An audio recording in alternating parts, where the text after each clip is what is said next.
Va ora in onda Liberamente, variazioni e scorribande con Giovanni Sallusti. Eccomi.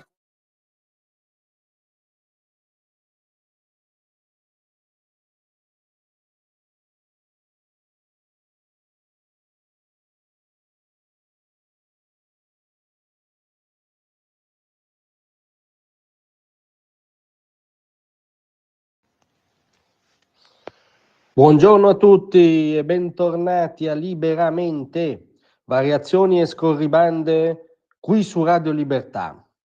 Allora, grande scandalo stamattina sui giornaloni e tra le anime belle per la foto pubblicata dagli account della Casa Bianca di un gruppo di immigrati clandestini in manette che vengono caricati su degli aerei per essere rimpatriati perché soggetti a decreto di espulsione, come da promessa della campagna elettorale di Trump e come da logica normale. Grande scandalo per le manette che diventano ovviamente catene, perché le sfumature linguistiche sono importanti e qui bisogna drammatizzare. Ricordiamo che in questi primi episodi di rimpatri coinvolgono persone che sovente si sono macchiate di reati penali anche pesanti. C'è il capo di una gang haitiana, per esempio, tra questi primi rimpatri, che non credo, insomma, ecco, che sia un galantuomo.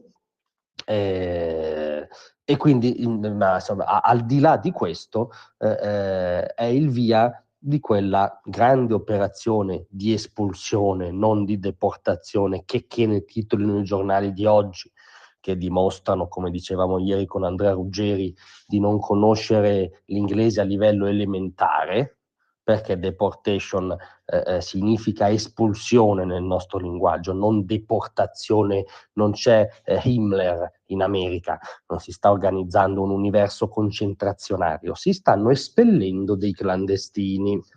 E allora attenzione che in realtà il vero scandalo, la vera cosa che turba è questa, cioè come al solito, dietro la pseudo retorica umanitaria, lo scandalo per questa gente è che Trump stia smontando pezzo a pezzo la loro retorica, arrivando a uno dei tabù principali della loro narrazione.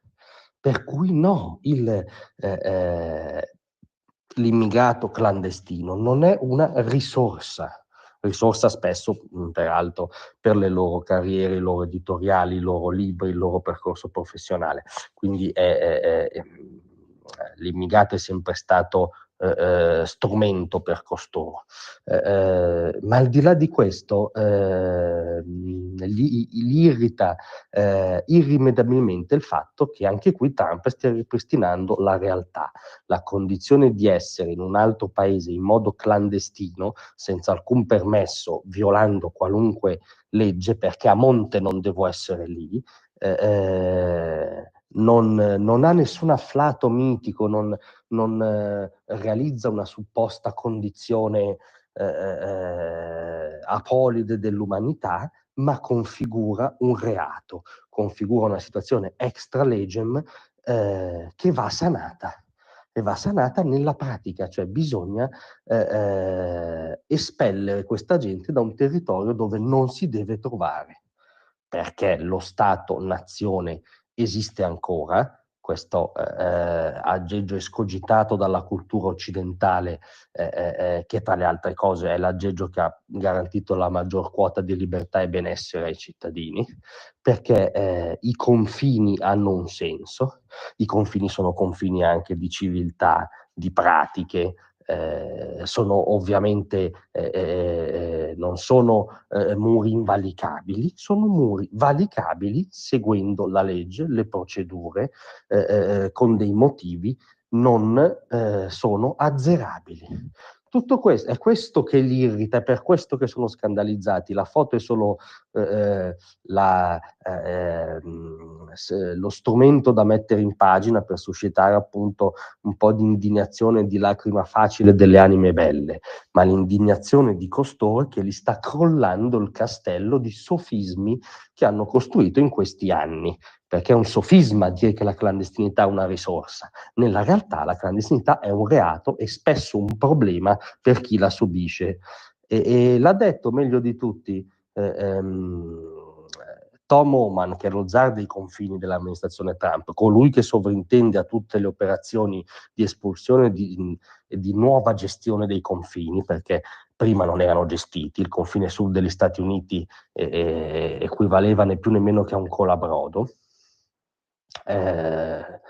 Ebbene, intervistato all'emittente televisiva News Nation, Tom Homan ha detto quanto segue: se ti trovi negli Stati Uniti illegalmente, hai un problema.